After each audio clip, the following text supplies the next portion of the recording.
사진 찍으신 줄 알면은 얼굴에 팩도 좀 하고 그러고 나왔어야 되는데요.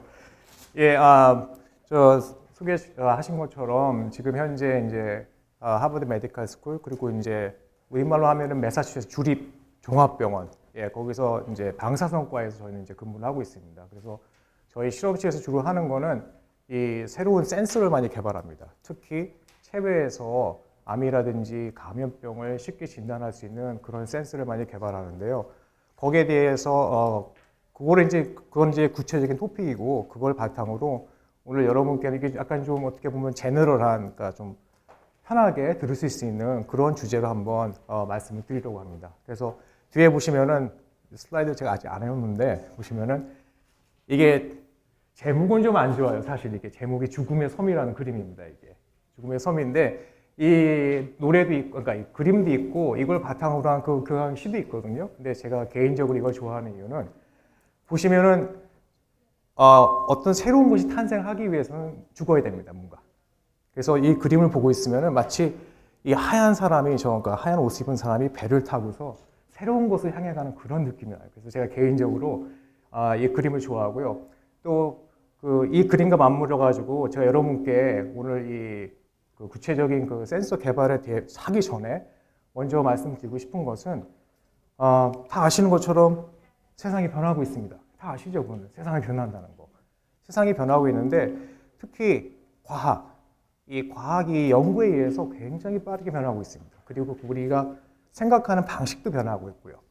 그래서 제가 먼저 말씀드리고 싶은 것은 이 과학에서 점점 더 멀티디스플리너리, 다시 말해서 나는 뭐 물리만 했으니까 물리를 해야 된다. 나는 화학을 했으니까 화학을 해야지. 생물을 해야지. 그런 것이 아니라 리서치가 점점 더 융합이 돼 갑니다. 왜냐하면 우리가 이제 뭐라고 그럴까요? 해결을 하려고 하는 문제가 어느 하나의 학문만으로는 더 이상 이제 풀기가 힘들거든요. 그래서 여러 분야에서 많은 사람들이 들어오는 그런 융합적인 과학을 하게 됩니다. 그러면서 대두되는 단어가, 그 다음 단어가 뭐냐면 팀 사이언스. 이게 혼자 하는 게 아니에요. 옛날처럼 제가 뭐 연금술사예요. 예를 들어서 연금술사가 앉아가지고 막 이렇게 뭐 섞어가지고 뭘 만드는 그런 사이언스 이제 거의 이제 죽어가고 있고요.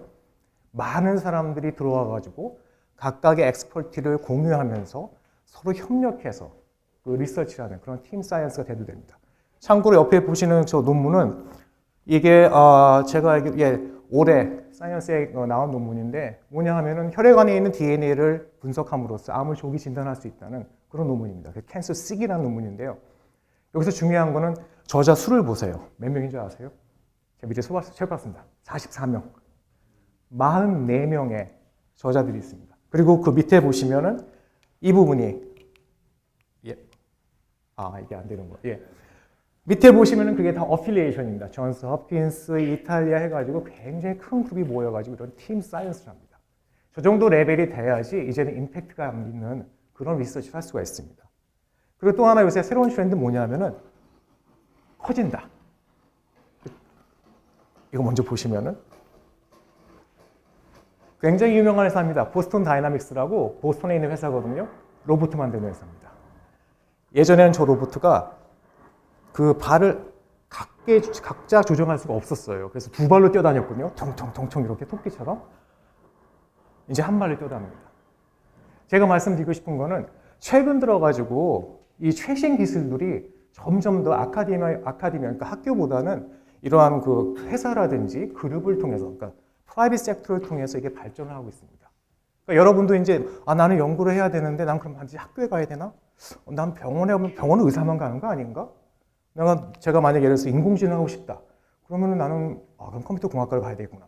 그리고 그런 이제 마인드셋을 바꾸셔야 돼요. 내가 인공지능 하고 싶다. 구글이나 페이스북 가시면 됩니다. 거기가 지금 최첨단의 연구를 하고 있습니다. 그리고 그런 곳을 갔을 때 장점은 자본력이 크기 때문에 이런 큰 스케일의 연구를 할 수가 있습니다. 그래서 이런 거 지금 보시면은 멀티디스플리너리, 팀 사이언스, 라지 스케일. 그리고 마지막으로 지식이 빠르게 전파되죠. 그죠? 예전 같으면은 저도 이제 약간 올드 제너레이션인데 이제 그 논문 찾으려면은 어떤 학술 논문을 찾는다 그러면 도서관에 가가지고 저기 지하실 가서 이제 이렇게 딱 꺼내옵니다. 꺼내와가지고 찾았다. 그러면 이제 복사기 가서 복사 찡찡찡찡 해가지고 그거 읽고 그랬거든요. 요즘 도서관 가시는 분 몇 분이나 계세요, 사실. 시험 때 빼고. 문헌 찾아 도서관 가시는 분 없죠. 거의 다 온라인으로 다 나와 있고, 그죠? 그리고 이런 저널뿐만 아니라 페이스북이라든지 트위터 같은 거 통해 가지고 지식이 빠르게 전파가 됩니다. 그 얘기는 제가 이제 어떤 리서치를 했을 때 그 리서치를 세상에 알리는 방법도 변해야 된다는 거죠. 그래서 점점 더 어떻게 보시면은 이제 리서치 하신 분들 아시겠지만은 그 논문, 저희가 논문 써가지고 그거 이제 서브미션 해서 피어 리뷰 받고 리비전 하고 이런 게 점점 더 대체됩니다. 새로운 방식으로. 이러한 새로운 트렌드, 그러니까 멀티 디스플리너리, 그 다음에 팀 사이언스, 라지 스케일, 그리고 패스트 에스티메이션 이러한 개념들을 이제 가지고서 여러분들에게 맞는 그러한 리서치를 설계하시기 바랍니다. 그래서 이거는 제가 시작하기 전에 인트로덕션을 이렇게 말씀드렸고요. 이제 실제 본론으로 들어가 보겠습니다. 오늘 제가 말씀드릴 내용은 작은 파리클입니다. 어떤 파리클이냐면은 세포들이 문 밖으로 막 뿜어내는 그런 나노 스케일의 파리클입니다. 이거를 이제 예전에는 엑소좀이라고 그랬고 어떤 사람들은 마이크로 파리클이라고 그랬고 그런데 최근 들어와서는 이제 하나의 단어로 이제 정의를 합니다. 엑스트라 셀룰러 베스클. 셀 밖에 있는 베스클이다. 어떤 작은 덩어리다. 근데 이러한 작은 덩어리에 대한 그 관심이 굉장히 올라가고 있거든요. 왜냐하면은 점점 리서치를 해보니까 이 작은 덩어리 안에 이게 나오면서 암에 대한 정보를 갖고 오는 겁니다. 그래서 이 작은 덩어리를 가지고 어떻게 우리가 암에 대한 정보를 얻을 수 있는지 또 그걸 얻기 위해서 무엇을 해야 되고 어떤 과정을 해야 되는지 거기에 대해서 제가 말씀드리도록 하겠습니다. 캔서를 주로 저희 그 주요 분야는 캔서거든요. 암인데 암을 관리하는 데 있어서 중요한 게 네 가지가 있습니다. 제일 먼저 진단을 해야 되잖아요. 그죠? 다이그노시스. 진단을 해야 되고 진단을 한 다음에 그 다음에 이제 환자의 뭐 수술을 하든지 약물 치료를 하면서 뭘 해야 되냐면 예측을 해야 됩니다. 이 환자 수술을 했으니까 과연 이 환자는 재발할까 안 할까? 그게 바로 프로그노시스입니다.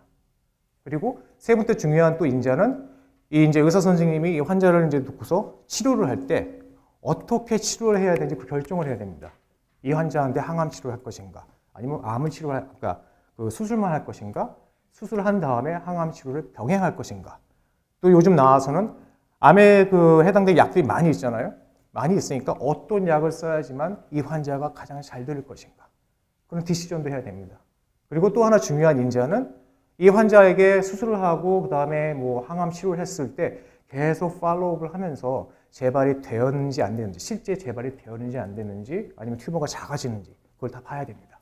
그래서 이 네 가지 지금 보시는 것처럼 다이그노시스, 프로그노시스, 트리트먼트 셀렉션, 모니터링 이게 암을 관리하는 데 있어서 가장 중요한 4대 요소입니다. 근데 기본적으로 그러니까 전통적으로 이러한 네 개의 인자를 이러한 어떤 네 개의 항목을 병원에서 의사 선생님들이 이제 알기 위해서 많이 썼던 방법은 뭐 잘 아시는 것처럼 그 조직 검사입니다. 조직 검사, 티슈 바이옵시. 100년 넘은 기술이죠. 이것도 한 150년 된 기술인데 티슈 바이옵시 하는 것처럼 보시는 것처럼 뭐 작은 바늘을 이제 몸 밖에서 체외에서 갖고 갈 수도 있고요. 아니면 이제 수술하는 중간에 어떤 조직을 떼어낼 수도 있고. 그럼 조직을 떼어가지고 그 조직을 그러면 병리학과에 보냅니다. 그럼 병리학과 선생님들이 이제 조직을 이제 놓고서 염색을 하시고 해가지고 이 나쁜 세포들이 얼마큼 있는가 이제 그걸 보시는 거죠. 그래서 그걸 가지고 확진을 합니다. 이게 암이구나. 그리고 그 스테이징 이게 몇 기다 그런 것까지 다 이제 확인을 하시는 거죠. 굉장히 좋은 방법입니다. 굉장히 확실한 방법이에요. 사실은 100%. 그래서 이걸 우리가 골드 스탠다드라고 그럽니다. 진짜 이거야말로 진정한 그 참이다. 그런데 문제가 있습니다. 이게 문제가 뭐가 있냐면 이제 보시는 것처럼 지금 이제 저건 리버 바이옵시 예인데요. 저걸 보시면서 어떤 생각이 드세요?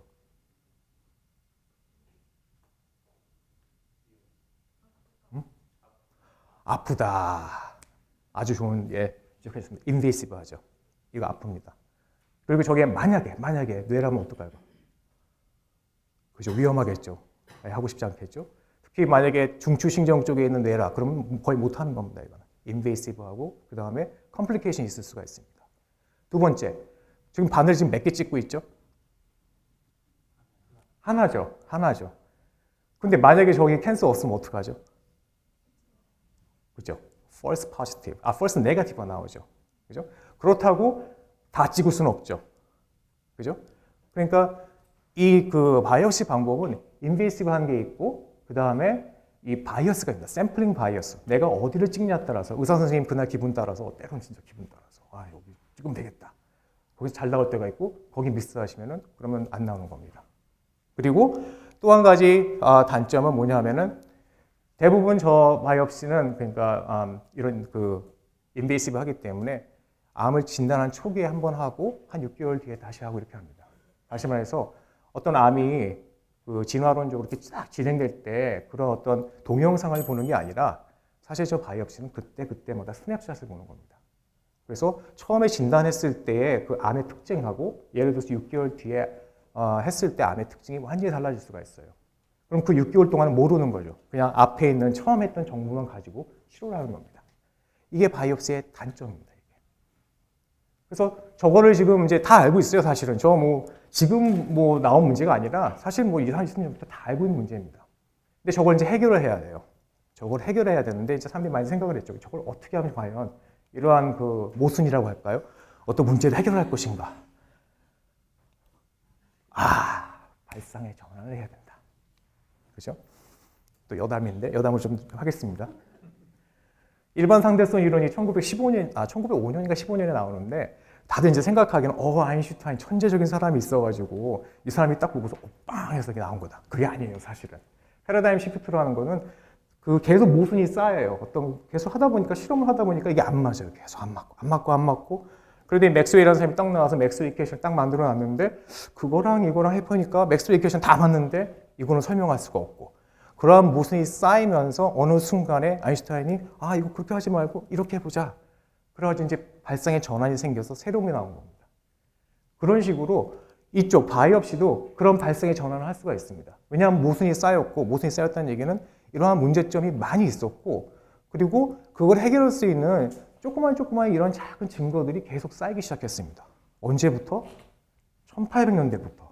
보시면은 이게 1869년에 호주에 있는 저널에 실린 그 내용인데요. 제목을 보시면은 제가 어떻게 해야지 에코가 안 나올지 해보겠습니다. 이것도 실험을 해야 되는 건데.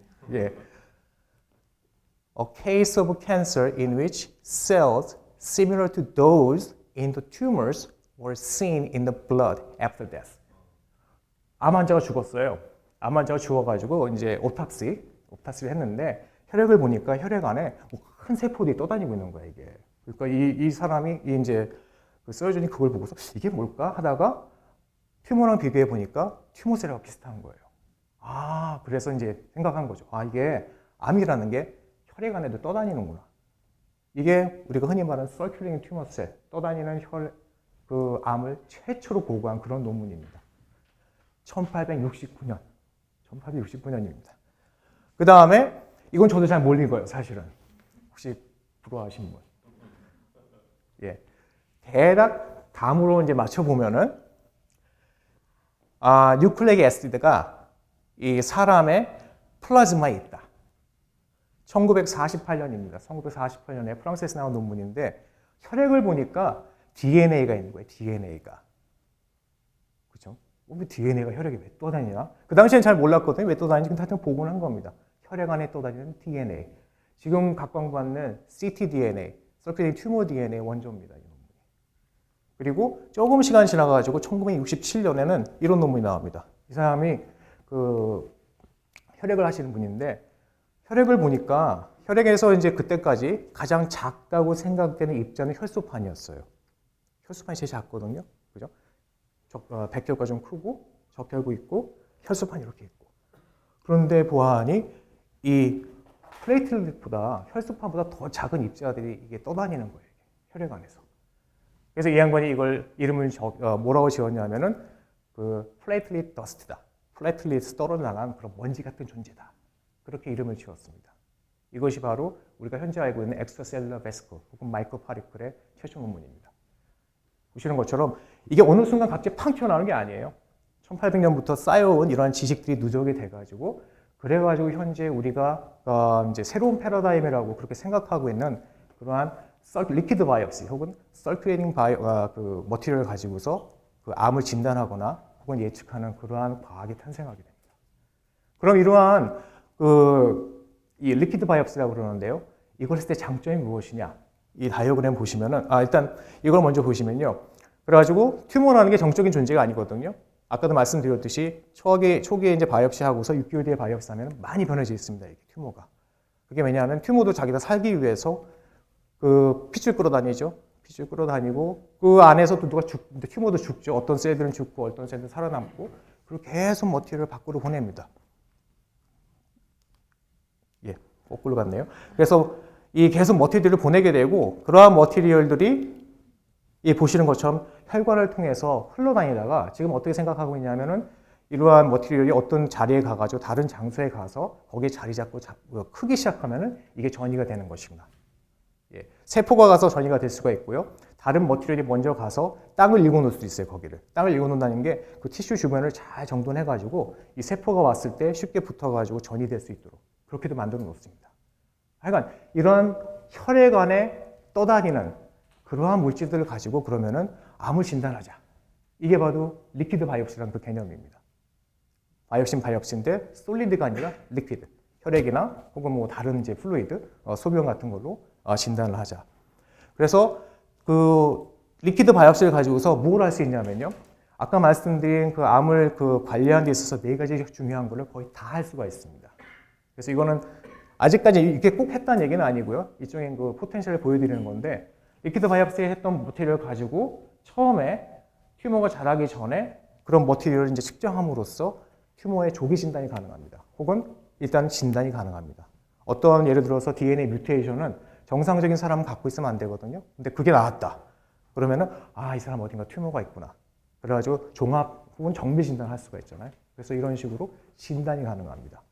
그리고 그 머티리얼이 있는 정도, 이 나쁜 튜머 머티리얼이 있는 정도를 가지고서 예측도 가능합니다. 이 환자는 예후가 안 좋겠구나. 수술을 해도 이미 많이 퍼져 있기 때문에 예후가 안 좋겠구나. 이럴 때는 좀 더 세게 가자. 항암 치료를 세게 하자든지.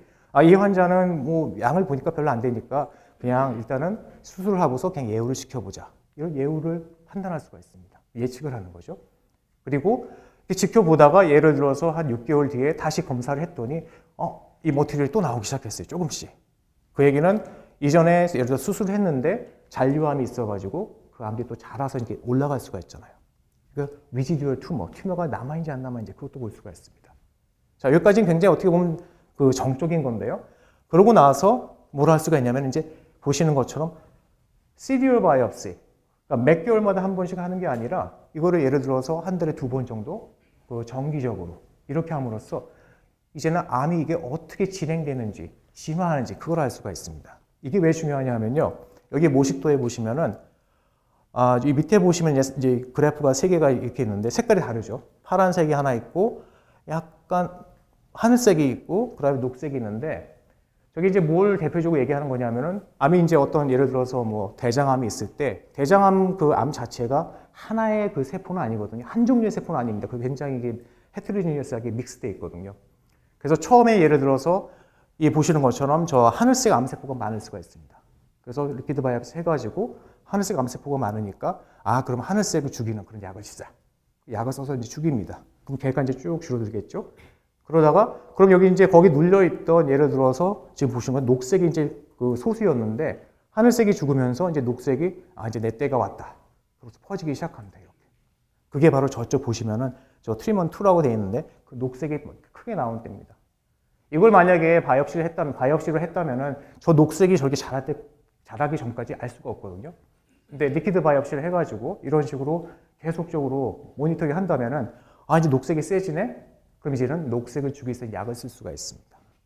그래서 이러한 그 리퀴드 바이옵시, 특히 시리얼 모니터링을 통해서 할 수 있는 거는 프리시전 메디슨, 환자에게 맞는 그리고 그 환자의 적합 암의 그 특징에 맞는 그러한 치료를 할 수가 있습니다. 다 했죠. 캔서 매니지먼트에서. 그죠? 보면은 진단도 했죠. 그러니까 다이그노시스도 했죠. 프로그노스틱스도 했죠. 트리먼트 모니터링도 했죠. 트리먼트 디시전까지 할 수 있죠.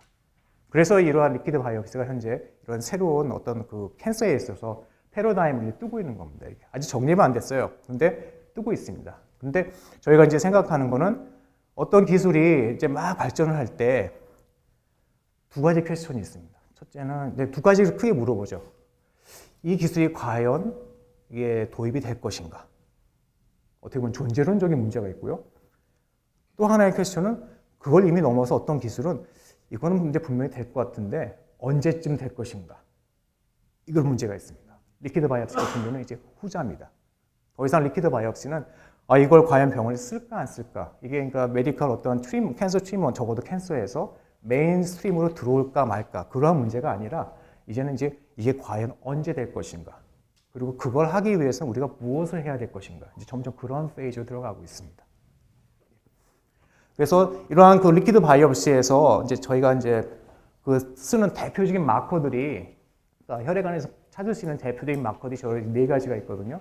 아까 말씀드린 것처럼 그 CTC, 혈액안에서 돌아다니는 그러한 그 암세포들도 있고, 그 다음에 혈액안에 돌아다니는 그 뉴클릭 애시드도 있습니다. 마이크로RNA도 있고, RNA도 있고, ctDNA도 있고, 그리고 이제 아까 말씀드린 엑소좀 혹은 엑스트라셀룰러 베스큘러 해가지고 나노스케일 그런 공들도 있고요. 근데 이제 저희 이제 센터하고 저희 이제 실험실에서 주로 한 거는 이 중에서 엑소좀을 주로 했습니다. 그래가지고 저희는 이거에 대한 센서도 만들었고, 그래서 이제 이 나머지 부분에서는 이 엑소좀에 대해서 제가 주로 말씀드리도록 하겠습니다. 그래서 이 엑스트라셀룰러 베스클은 어떻게 형성이 되냐면요. 아직까지 이제 크게 그러니까 뭐라 그럴까 이 정확한 패스웨이는 이제 아직 밝혀지지 않았거든요. 이제 바이올로지 하시는 분들이 계속 그걸 연구를 하고 있는데 크게 우리가 현재 생각하는 크게 두 가지 방법이 있습니다. 첫 번째 방법은 저 그 오른쪽 위에 보시는 것처럼 셀 멤브레인 자체가 이렇게 블래빙이라고 그러거든요. 이렇게 쭉쭉 하다가 툭 띄어져 나가 이런 식으로. 그러면서 이제 그 안에서 이제 셀 안에 있는 뭐 프로틴이라든지 그걸 갖고 이렇게 뚝 나옵니다. 이런 애들 우리가 그냥 마이크로 베스크라고 그럽니다. 왜냐하면 사이즈가 저런 애들 좀 크거든요. 한 1마이크로미터 정도 되기 때문에 마이크로 베스크라고 그러고요. 그 다음에 그 밑에 보시면 저 파란색, 저기 이제 엑소좀이라고 그러는데 보시는 것처럼 굉장히 좀 복잡한 어떤 머신너리를 거쳐가지고 이게 셀 안으로 들어갔다가 멀티베스쿨라 그 바디에서 다시 또 뭐 저기 이 익스트루딩이 되고 그래가지고 결국 셀 밖으로 나옵니다. 그래서 이런 복잡한 과정을 겪고 나오는 애들을 우리가 엑소좀이라고 합니다. 그래서 사실 이거를 이제 정확히 구분은 안 되는데요. 지금 이제 저희가 이제 그 학계에서 생각하는 바로는 이 마이크로 파티클하고 엑소좀은 프로틴 함량이 좀 다릅니다. 프로틴 종류도 다르고요. 그리고 갖고 나오는 머티리얼도 조금 다르고 사이즈도 조금 다릅니다. 이게 마이크로 베스클은 그 이름이 이제 얘기하듯이 마이크로미터 스케일이고요. 엑소좀은 대략 한 200에서 500 나노 그 정도 스케일로 나옵니다. 이렇게 말씀드리면 믿으시죠? 저도 그렇게 들었어요. 이거 딴 데 가서 마이크로 베시클은 크고요. 엑소좀은 작대. 그런가 보다. 마이크로 베시클은 인테그린이 많이 나오고 엑소좀은 CD 육상이 많이 나온대요. 그런가 보다. 믿지 마세요. 여러분 손으로 해보셔야 됩니다. 실제 해보니까 사이즈가 다 겹쳐요. 이게. 그리고 나오는 그 프로틴들도 얘는 뭐가 많고 이랬는데 걔네들도 겹칩니다. 여러분들이 해보셔야 됩니다. 이건 아주 챌린지입니다. 그래서 지금 이 모식도 이렇게 그려져 있는데 이거는 사실은 큰 물음표 하나 딱 찍어놓는데 아직 잘 모릅니다.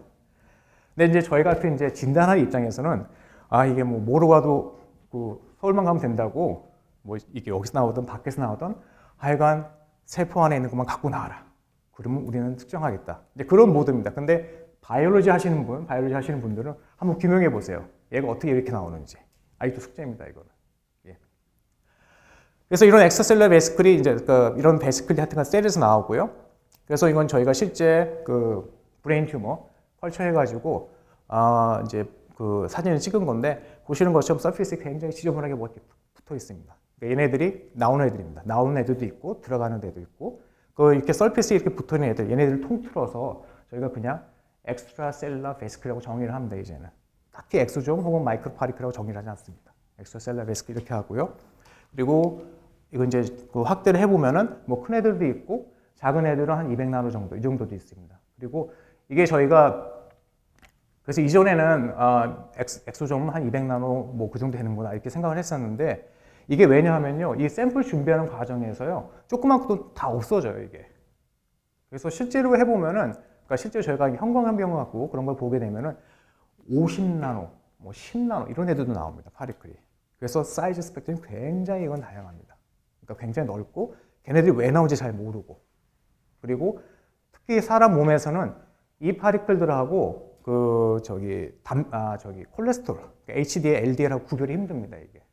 그래서 사람 몸에서 이제 그거를 이 파티클하고 그러한 그 지방 파티클 또 어떻게 또 구별할 것인가, 그게 또 하나의 이슈입니다, 그거는. 그것도 챌린지입니다, 사실은. 예. 하여간 이런 애들이 나온다. 그리고 이러한 마이크로 파티클 혹은 이제 엑스트라셀러 베시클을 분석을 해보니까 굉장히 많은 마커들이 있는 겁니다, 이 안에. 주의하실 거는 이거는 지금 그 베시클 하나가 저걸 다 갖고 온다는 얘기는 아니고요. 이제 전체적으로 봤을 때, 그러니까 통계적으로 평균을 냈을 때 저러한 식으로 굉장히 많은 그런 몰레큘을 갖고 나옵니다. 그러니까 셀 표면에 있는 그런 프로틴들도 갖고 나오고요. 그리고 셀 안쪽에 있는 그러한 프로틴들을 갖고 나오고 마이크로RNA 갖고 나오죠. 메신저 RNA 갖고 나오죠. DNA도 갖고 나옵니다. 그리고 보시는 것처럼 이게 베시클이 이제 리피드로 되어 있는데 그 리피드의 그 조성이라고 할까요? 그 조성도 이게 캔서셀이냐 혹은 정상셀에 따라서 조금씩 다르게 나옵니다. 이게. 그래서 많은 정보들을 가지고 나옵니다. 이 엑스트라셀룰러 베시클들이.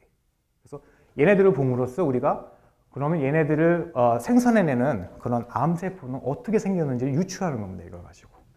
근데 주의하실 거는 이게 살아있는 게 아니잖아요. 그죠? 세포는 살아있는데 얘는 살아있는 게 아닙니다. 그리고 이 파티클들은, 그러니까 이 엑스트라셀룰러 베시클들은 셀 그 핵, 뉴클리어스 안에 있는 프로틴을 갖고 나오지 못합니다. 왜냐하면 발생 자체가 거기를 거쳐 나올 수가 없거든요. 그래서 뉴클리어 프로틴을 보시려면은 그럼 역시 바이옵시 하시든지 혹은 그 서큐레이트 튜머 셀 그걸 가지고서 분석을 하셔야 됩니다. 근데 그거 외에는 웬만한 거는 다 볼 수가 있습니다. 심지어는 이 엑스트라셀룰러 베시클에 있는 DNA를 쫙 시퀀싱을 해보면은 그 DNA의 그 패턴이라고 할까요? 그게 튜머셀하고 거의 99% 일치한다는 그런 보고도 있습니다. 그래서 실제 그러면은 튜머셀에 있는 그 DNA 뮤테이션이라든지 그걸 직접 보는 거 말고 이러한 엑소좀 혹은 엑스트라셀룰러 베시클을 이용해서도 그 튜머에 있는 DNA까지도 우리가 파악을 할 수가 있는 거죠. 그래서 제가 이제 좋아하는 그러한 그 비유는 저 밑에 보시면은 저 이제 그룹, 사람. 제가 이제 튜머셀입니다. 예를 들면은. 튜머셀이고, 엑소좀은 그거 한 미니언쯤 되는 그런 존재입니다. 정확히 똑같지는 않아요. 그죠? 그리고 얘가, 그러니까 그룹가 더 나쁘죠, 사실은. 그러니까 얘는 튜머셀. 미니언은 그냥, 뭐 귀엽긴 한데, 하여튼, 그래도 좋은 애들은 아니잖아요. 그죠? 그러니까 좀 얘네들 나쁜 정도다. 그런데 장점이 뭐냐? 그러면은 이겁니다. 셀 하나가 거의 한 100만 개를 만들어내거든요. 그러니까 센서 입장에서 봤을 때는 디텍션하기가 굉장히 편합니다. 이게 상대적으로. 그렇죠? 그래서 이게 안 되는. 쟤를 잡는 것보다는 쟤네들을 다 잡아가지고 모아서 분석을 하면은 쟤가 얼마나 아픈지 알 수 있다. 그래서 제목이 엑소좀 혹은 엑스트라셀룰러 베시클이 캔서의 정보 전달자라고 이렇게 한 겁니다.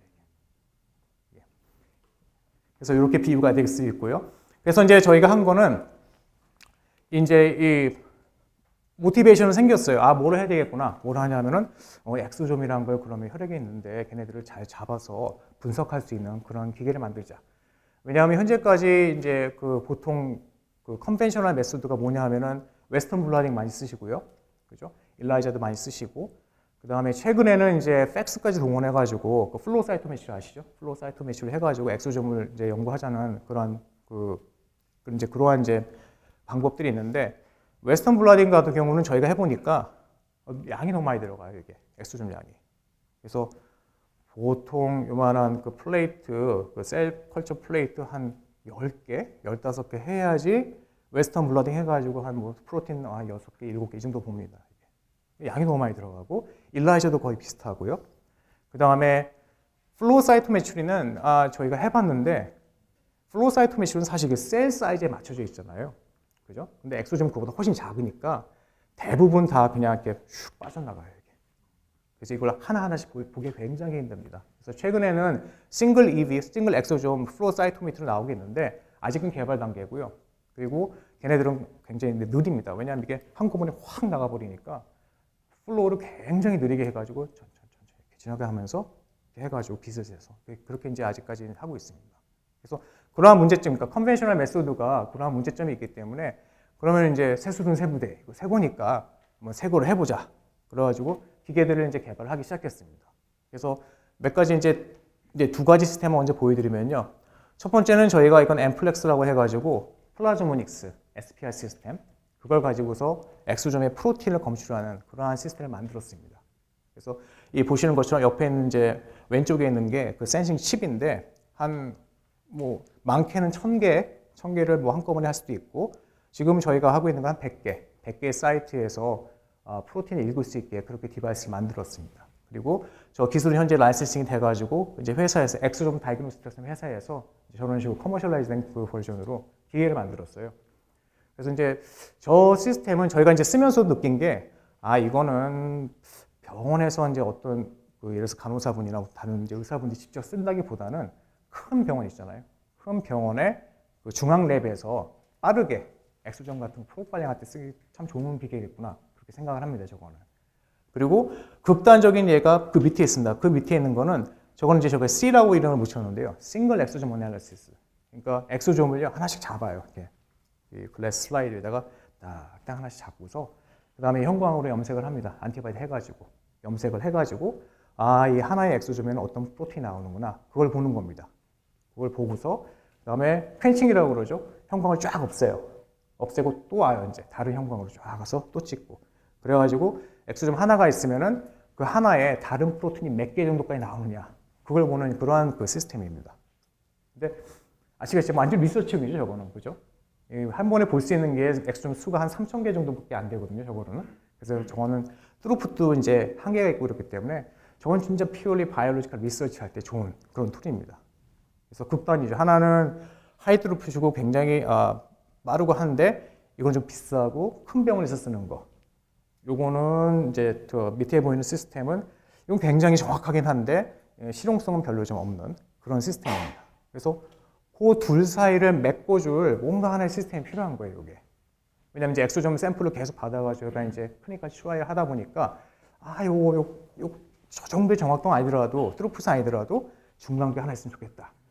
그래서 시스템 하나 개발합니다. 그게 뭐냐 하면은 이 저희가 클리니컬 워크플로우에 맞는 시스템이라고 그러는데 보시는 것처럼 인테그레이드 매그네틱 엑소점 굉장히 간단한 시스템이에요. 좀 일라이자 시스템입니다. 일라이자 시스템인데 그 일렉트로케미칼 리액션 그걸 이용해 가지고 빠르게 엑소점을 프로틴을 검출하는 그런 시스템입니다. 그래서 이 중간 시스템에 대해서 제가 좀 더 말씀을 드리고 그 다음에 저 중간의 시스템으로 저희가 어떤 클리니컬 실험을 했는지 그거에 대해서 이제 간략하게 말씀드리도록 하겠습니다. 그래서 저 방법의 장점은 뭐냐면요. 그 샘플이 옵니다. 샘플이 주로 이제 혈액이거든요. 플라즈마라든지 시럼 샘플이 딱 와요. 그러면 다른 다른 장비들은 그 혈액에서 엑소점 분리를 쫙 해내야 돼요. 센트리퓨지를 하든지 필터로 해가지고 엑소점을 쫙 분리를 해야 됩니다. 근데 저 방법은 뭐냐면은 매그네틱 비드 아시죠? 매그네틱 비드 한 3, 4 마이크론 되는 폴리머 공. 그 안에 이제 자석 들어가지고 자석 쭉 하면 이렇게 쭉 빨려오는 매그네틱 비드에 항체 붙여가지고 집어넣습니다. 집어넣고 같이 막 섞어요. 30분 정도.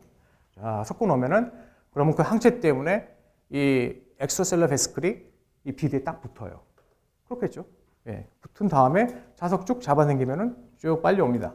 그러면 이제 그 엑소점이나 혹은 베스클이 붙은 그 비드 모은 다음에 그 비드에다가 다시 또 한 번 항체로 옵니다. 항체로 와가지고 제가 예를 들어서 뭐 A라는 마커를 보고 싶다. 그럼 A 마커에 해당되는 항체를 가지고서 다시 이렇게 타겟팅을 해요. 데코레이션 한다고 그러는데 그래서 이런 투 스텝 과정을 거치면은 보시는 것처럼 왼쪽에는 처음에 이제 비드 잡는 그러니까 엑소점 잡는 과정이고요. 30분 정도 걸립니다. 30분 정도 걸리고 그 다음에 그 비드에다가 다시 저 주황색 항체 붙여가지고 저런 식으로 이비를 이렇게 타겟팅을 합니다. 저게 또 30분 걸리고. 그래서 1시간 정도 필터 할 필요도 없고요. 센트리퓨지 할 필요도 없고 1시간 정도 저렇게 잘 섞어 놓은 다음에 나중에 자석을 쭉 모아가지고 저거 센서에 집어넣으면은 그 다음에 이제부터 저희가 일렉트로케미칼 반응을 통해서 그 신호를 읽어낼 수가 있습니다.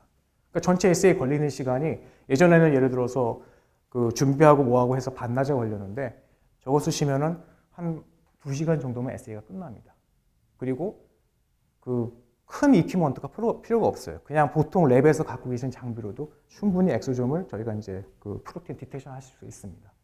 그래서 보시는 것처럼 저 이제 사진은 실제로 저희가 확인한 겁니다. 아, 진짜 이 비드에 그 엑소좀이 붙었나 안 붙었나? 네, 그거 확인한 거고요. 자, 이렇게 비드를 준비한 다음에 이제 얘네들을 저런 일렉트로드에 올려놓습니다. 저거 한 요만해요. 요만한 일렉트로드 위에다가 그 일렉트로케미컬 반응을 위해서 그거 올려놓고 그러면 이제 산화 환원 반응에 의해서 시그널이 나오고 전류가 흐른다. 전류.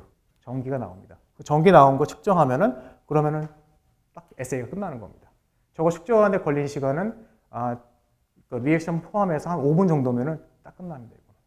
그래서 1시간 준비하시고 5분 측정하시고 굉장히 쓰기가 편하죠. 그죠? 그리고 저희가 이제 또 할 수 있는 거는 비드를 쓰기 때문에 이 보시는 것처럼 저 하얗게 좀 일렉트로드가 있고 그거를 집어넣은 이제 카트리지 하나 만들었거든요. 근데 카트리지 뒤에다가 자석 하나 조그맣게 박아놨어요. 이렇게 조그만 자석. 이게 박아놓으니까 비드들이 쫙 몰리겠죠. 일렉트로드 위도. 그래서 일렉트로드 위도 비드들이 쫙 모이면서 거기서 또 저희가 이제 시그널을 앰플리파이 할 수가 있습니다. 센시티비티도 좀 높일 수 있는 그런 장점이 있습니다. 그래서 이러한 방법으로 쉽게 엑소전 프로틴을 디텍션 할 수가 있다. 그리고 정기적인 걸로 저희가 디텍션 하기 때문에 항상 정기적으로 하게 되면 디바이스를 작게 만들기가 편해요. 이게. 그게 장점입니다. 이게 광학적인 장비는 굉장히 센시티브긴 한데 솔직히 말해서 이거 뭐 필요하잖아요. 이거 뭐 이렇게 렌즈도 붙여야 되고 뭐도 붙여야 되고 광원 붙여야 되고 레이저 붙이고 그러면 이제 커지기 시작하는데 이런 애들은 특히 요즘 같은 시대에 그 레스베리 파이 아시죠? 조그만 마이크로 컴퓨터들 그런 게 많기 때문에 굉장히 작게 만들 수가 있습니다. 그래서 처음 만든 장비는 저희 보시는 것처럼 저게 한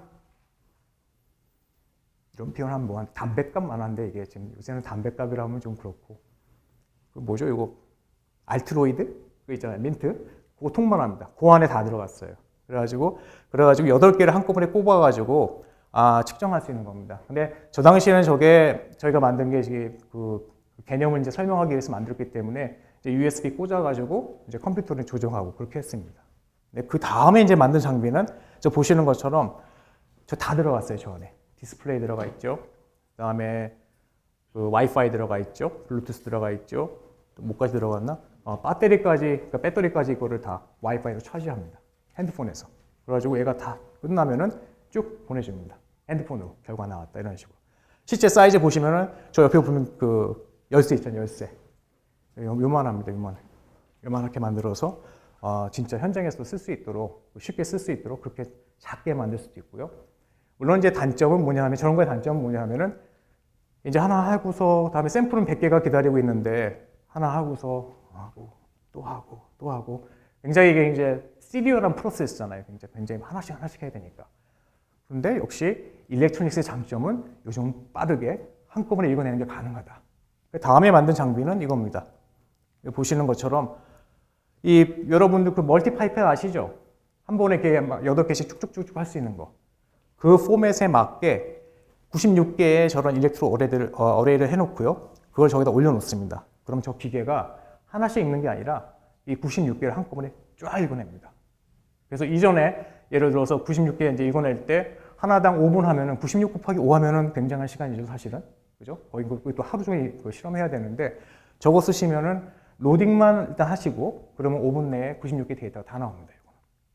그래서 이렇게 저희가 그러니까 이런 식으로 왜 일렉트로케미컬 센싱을 했냐 했을 때 가장 큰 저희에게 모티베이션은 광학적으로 하는 것보다 작게 만들 수 있고 싸게 만들 수 있고 빠르게 할 수 있다는 거. 그러한 장점 때문에 저는 센서를 만들게 되었습니다. 그래서 실제 이 시스템을 가지고 이제 저희가 그 환자 샘플을 이제 테스트를 해봤거든요. 특히 이제 요번에 이제 저희가 한 그 샘플은 그 대장암. 저희 콜라보레이터가 마침 그 경북대 그 대장암 센터에 있어가지고 그 의사분하고 같이 해가지고 대장암을 가지고서 이제 실험을 했습니다. 대장암을 한 그 모티베이션은 뭐냐? 물론 이제 샘플을 쉽게 구할 수 있다는 거, 그것도 모티베이션인데 대장암은 생각보다 예후가 좋습니다. 이게 이제 요즘 이제 조기 발견이 되잖아요. 이게 그 내시경 같은 거 하셔가지고 그 조기 발견이 되고 나시면 뭐 해서 1기 내, 2기 내에 수술하시면은 5년 서바이벌 레이트가 굉장히 높습니다. 이게 뭐가 장점이냐? 이게 뭐가 장점이냐 하면요. 그럼 저희가 샘플을 시리얼리 모을 수가 있어요. 같은 환자에 대해서. 이전에 저희가 했던 실험 중에 하나는 이제 GBM, 그 뇌암, 그리고 팬크리아틱 캔서, 췌장암 같은 경우 엑소존 가지고 저희가 진단하는 걸 했거든요. 잘 나와요. 잘 나오는데 그 다음에 팔로우 하려면은 이 대부분의 그 환자분들께서 이제 사망을 하셨기 때문에 그 다음 샘플을 얻기가 힘듭니다. 그래서 만약에 환자를 수술했을 때 혹은 항암 치료를 했을 때 엑소점이 진짜 어떤 변화가 있느냐 그런 실험을 하기가 상당히 힘들었어요. 그런 샘플에는. 근데 상대적으로 이 대장암 같은 경우는 이 우리가 넓게 길게 샘플을 모을 수 있었다는 거. 그래가지고 이 롱기튜드널리 이 환자의 그 엑소점 변화가 어떻게 있는지 그걸 저희가 추적을 할 수가 있었습니다. 이제 그게 하나의 모티베이션이고, 물론 또 하나의 모티베이션은 이 저희 콜래보레이터가 이미 티슈 뱅크를 갖고 있어요. 무슨 얘기냐면은 그 어떤 환자를 수술을 했을 때 환자의 그 암 티슈도 보관돼 있고요.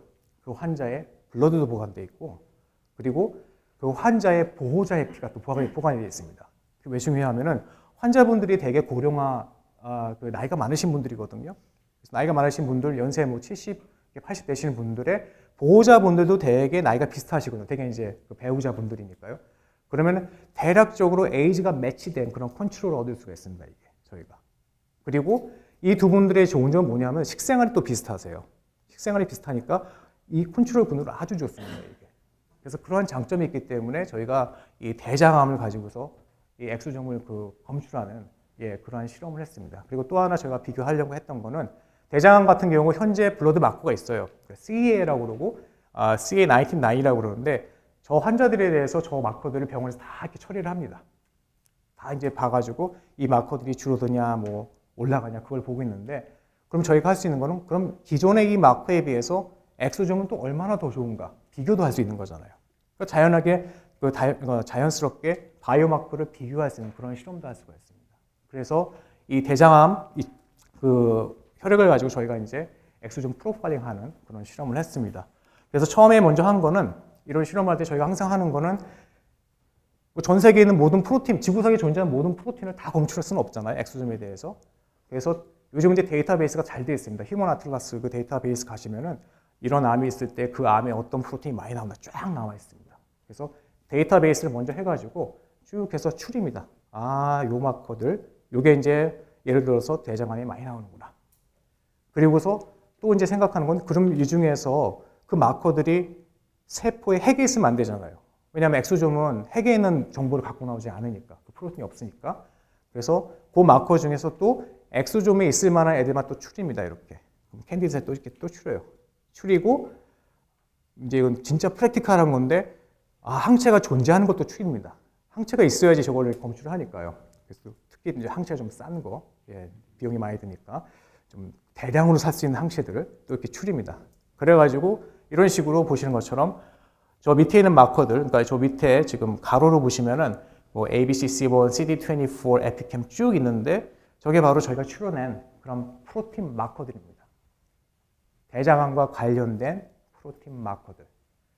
그 마커들을 저기 보시는 DLD1, HD29 쭉 있는 게 이게 그 대장암 세포들이거든요. 그걸 컬처할 수 있는 거, 기를 수 있는 거. 거기서 나온 엑소점을 가지고서 프로파일링 한 겁니다. 그래서 이러한 힙맵을 그림으로써 저희가 알 수 있는 거는 딱 보시면은 어떤 게 제일 좋은 것 같아요. 마커로서. 내가 대장암을 하고 싶다. 그러면 CD24. 하나 더. 에피캠. 그죠? 여기 보시면 CD24 에피캠 괜찮은 것 같고 지금 조금 약하긴 한데요. 저기 EGFR도 조금 괜찮습니다. 중간쯤 보시면 EGFR 있는데 걔도 좀 괜찮고. 그래서 이런 식으로 이제 마커를 좀 추립니다. 이렇게. 이런 마커들을 한번 좀 보자. 그런데 이제 저렇게 하는 거랑 실제 환자 샘플이랑 다를 수가 있어요. 이거는 셀라인이잖아요. 셀라인들. 말 그대로 아티피셜한 거예요. 이거는. 그죠? 우리가 사서 그냥 비료하고 이게 뭔지도 몰라요. 사실 왜 얘가 이렇게 잘하는지. 그래서 다음에 한 거는 그럼 실제 저런 마커들이 환자의 티슈에서 나오는지 그리고 환자의 티슈에서 나온다면 그게 엑소점이 반영이 되는지 그래서 몇 가지 파일럿 테스트를 합니다. 뭘 했냐면 아까 말씀드린 것처럼 티슈가 있다고 그랬잖아요. 환자 티슈, 조직이 있으니까 그 조직 염색을 해봤어요. 조직 염색을 했더니 이 환자 같은 경우는 보시는 것처럼 에피캠이 굉장히 강하게 나옵니다. 강하게 나오고 EGFR은 조금 약하게 나오고 요 이제 그 색깔로 이제 그 판단을 하거든요. 티슈에서. 그 환자의 혈액에서 나온, 혈액입니다. 혈액에서 나온 엑소좀에서 에피캠하고 EGFR 바른 정도를 본 겁니다. 그러니까 보니까 대략 맞아요. 에피캠 많이 나오고 EGFR 조금 나오고. 다른 환자, 그 밑에 환자 보시면 에피캠도 많이 나오고 이 환자 같은 경우는 EGFR도 좀 많이 나옵니다. 이렇게. 그 환자의 혈액을 봤을 때 에피캠 역시 많이 나오고 EGFR도 조금 많이 나오고. 그래서 일단 10명의 환자들을 저희가 추려가지고 그 10명의 환자의 그 조직을 다 염색을 했어요. 염색을 해가지고 저희가 이제 표를 하나 만들어 놓고 그 다음에 그 환자들의 그 혈액에서 또 저희가 엑소좀 뽑아가지고 같은 마커들을 봤을 때 그러니까 100% 일치하진 않아요. 물론 100% 일치하지 않는데 대략 86% 정도 일치합니다. 이렇게. 간접적인 증거죠. 진짜 엑소좀이 진짜 튜머에서 나오나 보다 이게. 그리고 저희가 선택한 이 마커 여기 보면 에피캠하고 EGFR이 있는데 이 마커가 유용성이 있구나. 그 대장암 진단할 때 있어서. 그래서 이 마커들을 가지고 이거하고 다른 마커들을 가지고 한 100명 정도의 환자들을 저희가 프로파일링 했습니다. 그래서 이거 저희가 트레이닝 셋이거든요. 그러니까 100명 정도의 환자가 있으면 그 중에 3분의 1은 저희가 트레이닝 셋을 쓰고 나머지 3분의 1은 밸리데이션 셋을 썼기 때문에 일단 60개 정도 환자들을 보여드리면은 보시는 것처럼 환자들의 혈액에서 엑소좀 혹은 엑스트라셀룰러 베스클에 대한 에피캠, EGFR, CD24, CD133, 그 다음에 GPA32 이런 마커를 쭉 본 겁니다. 그래서 이렇게 막 나와요. 근데 나오는데 중요하신 거는 굉장히 헤테로지니어스합니다. 이거 모든 환자들이 다 에피캠이 쫙 있는 것도 아니고 모든 환자들이 EGFR 다 있는 거 아닙니다. 굉장히 헤테로지니어스하게 나옵니다. 그럼 이걸 가지고서 제가 이제 저희 말로는 계산기를 만든다고 그러거든요. 계산기를 만든다는 얘기가 저 마커들의 발현 정도를 가지고서 그거를 이제 더하든지 아니면 어떤 가중치를 줘서 더하든지 해가지고 하나의 숫자가 나오게 합니다. 딱. 그래서 이 숫자 이상이면은 대장암, 이 숫자 이하면은 그거는 정상이다. 물론 정상 샘플이 있으니까 그런 그 커트라인, 그 컷오프를 정할 수가 있거든요. 그렇게 해놓고서 또 아까 말씀드린 것처럼 이 환자들에 대해서 저희가 CEA라든지 CA19-9 같은 컨벤셔널 마커들도 다 이게 측정을 해놨거든요. 그래서 제가 그러니까 컨벤셔널하게 쓰는 그 마커들하고 또 비교를 했습니다. 그거를. 그랬을 때 보시면은 일단 이거 먼저 보시고 일반적으로 봤을 때 정상인보다는 이러한 그 대장암 환자들에서는 모두 평균적으로 봤을 때는 이 마커들이 다 높게 나옵니다. 이게 이런 식으로. 왜냐하면 그 나쁜 엑소좀들이 있으니까. 나쁜 엑소좀들이 그 마커를 갖고 돌아다니까요. 그래서 이렇게 나온 수치들을 가지고 이러한 프로파일링 결과를 가지고 아까 말씀드린 계산기를 만들어서 그래가지고 어떤 하나의 수치를 딱 만들었습니다. 그게 저희가 EVCRC라고 이름 붙였는데 그런 스코어를 만들어서 비교를 해봤더니 센시티비티 98%, 스페시피시티 거의 100%, 그 다음에 액큐러시는 이제 거기서 조합을 했을 때 한 99%가 나옵니다. 이거는 데이터가 그러니까 지금 한 100명 정도 환자에서 나온 데이터입니다. 이거는. 통계적으로 유의미한 데이터고요. 그거에 비해서 일반적으로 저희가 병원에서 쓰는 마커들을 CEA라든지 CA19-9 보시는 것처럼 액큐러시가 많이 떨어져요. 80%, CA19-9 같은 경우는 거의 66%. 66%면 상당히 나쁜 마커예요, 그건 사실은. 이게 동전 던져서 했을 때 그게 50%거든요. 그거보다 16% 높으니까 이건 안 좋은 마커입니다, 이거. 근데 아직도 써요, 사실은. 대체할 게 없으니까. 그죠? 그러니까 저희가 얘기하는 거는 이거 좋다. 엑소좀이 좋고, 엑소좀이 기존 거보다 훨씬 더 좋다. 이걸 증명한 겁니다. 근데 지금까지는 진단. 이 환자가 암이 있는지 없는지를 진단하는 거였죠. 저희가 또 하고 싶었던 거는 시간에 대해서 어떻게 변하는지. 그러니까 롱지튜드널 샘플이 있으니까. 그래서 이렇게 플랜을 세웠습니다. 이렇게 좀 더 설명을 해드릴게요. 보시는 것처럼 환자가 왔어요. 환자가 왔는데 이미 확진이 됐습니다. 확진은 뭘로 됐냐 하면은 이 내시경을 통해서 확진이 된 겁니다. 이게. 이 환자는 대장암이 있구나. 그래서 수술 날짜가 잡힙니다. 수술 날짜가 잡히는데 수술하기 직전에 한번 피를 뽑습니다. 수술하기 전에는 얼마큼 엑소점이 있는가 그걸 보기 위해서요. 수술 끝나고 일주일 이내에 한 번 더 뽑습니다. 피를. 수술 직후에는 이게 어떻게 변할 것인가. 그리고 이 환자들 대략 6개월 정도 키모테라피를 받습니다. 키모테라피 받을 때 그 키모테라피 끝나고 나서 한 번 더 피를 뽑습니다. 그리고 제일 나중에 지금 2년 혹은 2년 6개월 됐을 때 마지막으로 어세스먼트를 합니다. 이 환자 재발했는가, 사망했는가, 안 했는가. 그래서 이렇게 하나, 둘, 셋, 네 개의 타임 포인트에 대해서 저희가 이제 에세이를 지금 진행하고 있습니다. 현재 지금 어디까지 갔냐면요. 타임 포인트 2까지 갔습니다, 여기. 그리고 이제 좀 있으면 이제 타임 포인트 3 데이터가 나올 것 같아요. 그래서 이 타임 포인트 그 제로, 그러니까 수술 전후를 먼저 비교를 해봤더니 왼쪽 먼저 보시면은 저게 뭐냐면은 제일 왼쪽에 있는 그래프는 뭐냐면요. 수술 전후에 엑소좀의 양입니다. 양. 그냥 엑소좀의 토탈 양. 그걸 잰 겁니다, 이게. 제일 왼쪽에 있는 그래프. 프리 포스트 있죠? C63 레벨이라고 하는데 저게 이제 엑소좀 양하고 관계가 있거든요.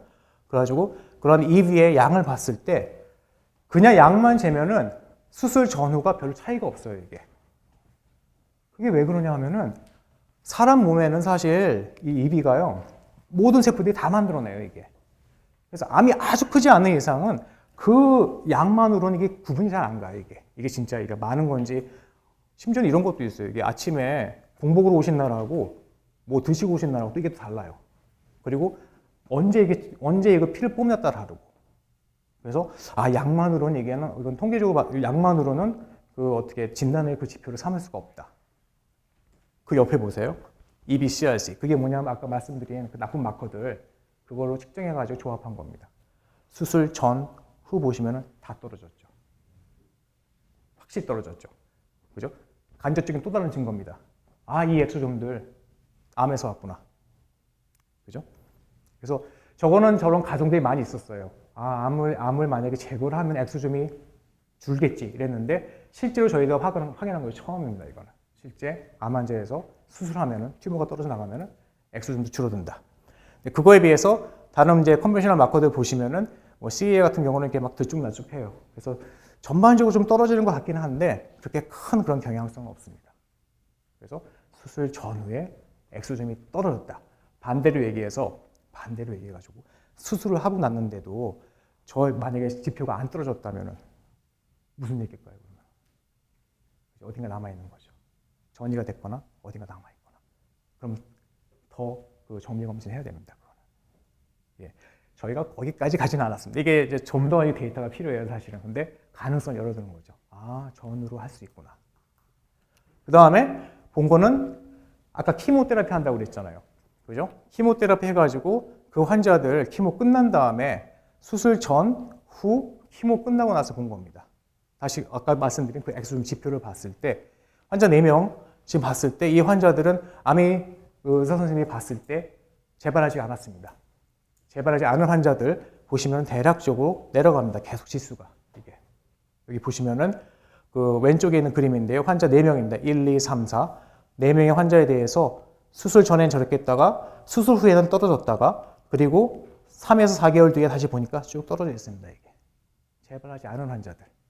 좋은 환자들이죠. 예후 좋은 환자들. 근데 재발한 환자들 보시면은 수술 전에 이렇게 있었고 수술 후에는 다 떨어집니다. 일단. 그런데 점점 올라갑니다. 이게. 그 나쁜 엑소좀 시그널들이. 그래서 이걸 가지고서 이렇게 튜머 모니터링 하는 거죠. 이게 지금 암이 계속 잘하고 있냐 안 잘하고 있냐. 이런 식으로 쓸 수 있다는 거. 예. 그리고 여기서 이제 저희가 하나 더 하려고 하는 건 뭐냐 하면은 저거는 이제 어떻게 보면은 관측이에요. 관측. 그러니까 관측이라는 의미가 이게 엑소좀을 이제 함으로써 이 환자가 암이 뭐 진행하느냐, 암이 점점 커지고 있냐, 그걸 관측하는 건데 그거 하기 전에 저희가 이제 하고 싶은 거는 이 환자에게 그럼 이 약을 써야 될 것인가 말 것인가. 지금 암이 재발하는 환자는 사실 저 약이 안 듣는다는 얘기거든요. 그죠? 그럼 딴 약을 써야 돼요. 그런데 그러면 그 약을 쓰기에 앞서서 그 환자가 갖고 있는 어떤 유전적인 특징을 봐가지고 그럼 이 약을 쓰지 말고 아예 처음부터 다른 약을 쓰자. 트리트먼트 셀렉션. 이제 그거를 이제 해보려고 그럽니다. 근데 그걸 하려면은 이 프로틴만으로는 좀 부족해요, 사실은.